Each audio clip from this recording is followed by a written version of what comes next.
Today, I'm going to be talking to a longtime Megadeth fan about the new Megadeth album. I'm Jesus Freak of Witchblood Cult.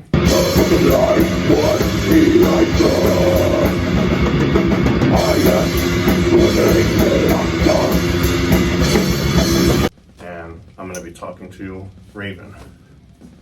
What's up, man? Thanks for having me. So how long have you been a Megadeth fan?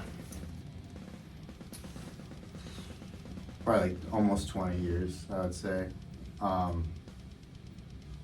Since I was, early teens, we're talking like early, mid 2000s.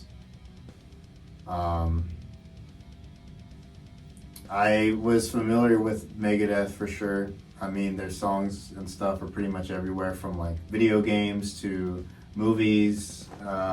Obviously Guitar Hero was like really big at the time, and their songs were always like kind of fun because they were the most challenging. And Duck Dodgers. You didn't know this? Yeah, back in the day I was I remember there's this episode of Duck Dodgers where long story short, they have to save the universe, and they needed like the loudest guitar player, the rock star, to whatever, and they unfroze him. It's a cool episode, it's really sick. But I remember all of that else, the songs and like the video game aspect, but then to know Dave Mustaine as a person, I learned that through that show. I was about 12, but by the time I was 16 is when I actually got to see Megadeth. For my birthday that year, I actually got to go to my first concert, which was a Gigantour 2008. The Hot Topic tours that they were doing. I kind of just saw the name Megadeth. I figured, oh, that'd be cool. They have some cool songs. Why not? Let's go. And Children of Bodom were there. Rest in peace, Alex. Yeah, it was sick. And after that whole show concluded, I was a fan. Something clicked. I became not only a metalhead for life, but a Megadeth fan for sure. So. Nice. All right, so would you say Megadeth is one of your top 10 favorite bands? Top 5? Top 3? Top 3. All right. I put them up there with the Beatles. I'm not saying that they're as good as the Beatles, but what the Beatles would mean to my father, is what they mean to me, so I revere them in the same manner for sure. It's not to take away from other bands, but as far as on a personal level, and that's, it's had an impact on me, influence, definitely, yeah, Megadeth, the whole ethos of it for sure, yeah. All right. What was the first Megadeth album you bought or listened to? I know listen to for sure was Peace Sells. But as far as the ones that I bought, it could have easily been any of the first 4. I want to say Rust in Peace,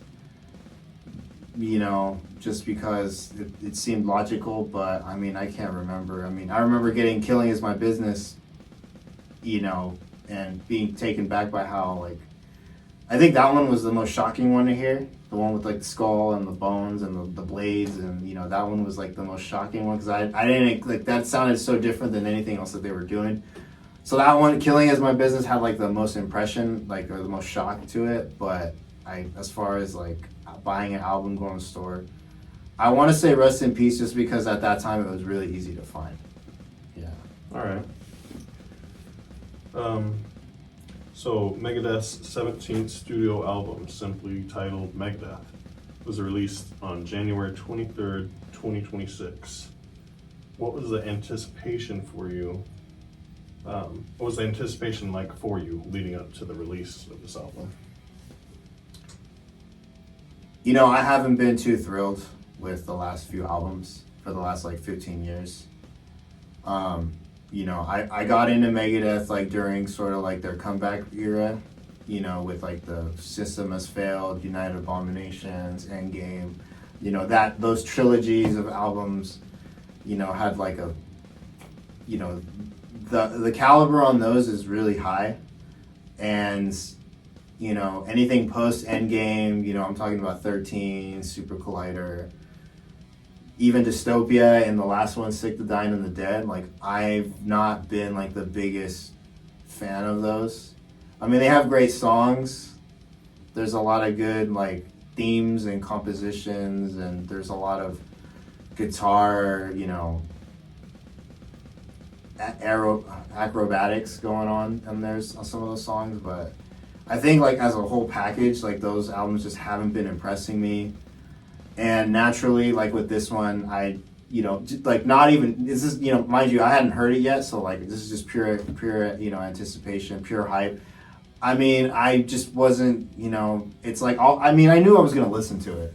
That was a given, you know, I got to hear it. But like, as far as like, you know, keeping the bar high, I can't say it was, you know, and it's not to say that those previous albums weren't bad.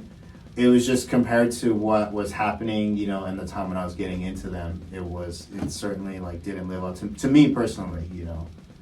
I really like those mid 2000s albums, you know, the comeback trilogy is what I call it. You know, they were getting better and better and better, you know, and then it like, so yeah, my initial impression of this, like, you know, wasn't that great. And also like the songs that were coming out, like Tipping Point. One thing I did notice right out the gate was how it sounded eerily familiar to another Megadeth song, which is Breakpoint, which was a song off Hidden Treasures. It was recorded during the Countdown to Extinction sessions, as far as if I remember correctly. It was also on the Super Mario Brothers soundtrack, the film, the old, you know, the live action film.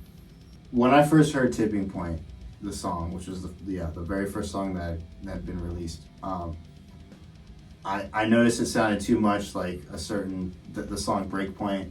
You know, as I mentioned, it's a cool song. I really like it. You know, it's got a cool little pace to it, cool progressions. But it's very like, what I'm saying is it sounded very like kind of early '90s. You know, really cool. And I did notice that like this version of the band was actually able to kind of recreate that sound. As you know, other iterations of Megadeth prior were a little bit more syncopated. You know, they were like great musicians and their chemistry was good, but like I noticed the chemistry right away was like, I could tell this version of the band had like a cool little like momentum going on. But you know back to, you know, kind of going back to the album and the song, I didn't really have high hopes just because, I mean, I was curious, but I mean, like my hopes weren't that high. When I heard I Don't Care, I remember the internet making fun of that song. Fun of it. And obviously, like, you know, it's very Dave Mustaine, like the whole song, the way it is. I did notice though, like some of the lyrics, like I'll be honest, I kind of felt like that song was kind of a jab at David Ellison for a certain scandal that had happened, and because I'm trying to think like who is he mad at that much that he had to write that type of song, yeah, for that, you know, type of person. But that's just my interpretation. It could just be someone he made up. It could be himself. I have no clue. But like that's just what was kind of, you know, my impression. And going from there, I figured, you know what, maybe this album, instead of him trying to be like uptight or serious or trying to uphold like a certain image, or he felt like he was obligated to kind of uphold his band a certain way, maybe this is him just sort of like just saying, you know what, fuck it, like he's having fun with it. So I figure, you know, if he's gonna do this album, he's, you know, whatever, he might be having fun. I wasn't super hyped, but I knew for a fact I was gonna listen to it. So here we are, you know. All right, so what's your favorite track on the album, or which song stands out the most to you? I think right away on my first listen, when I first heard Hey God, I thought that, okay, like, now he's like going into actual songs, like songwriting, like typical first chorus, which a lot of metal bands don't really use. But, you know, coming from someone who like grew up on like the Beatles and stuff, like I really like songs. I don't care how they're played. You know, Megadeth, they do songs. they've been known to do that. They've been doing that since the beginning.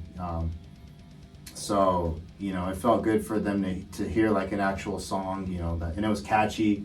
But I think like as far as the album, as you know, from first listen, I think the song that I actually really like that I keep going back to is "Obey the Call."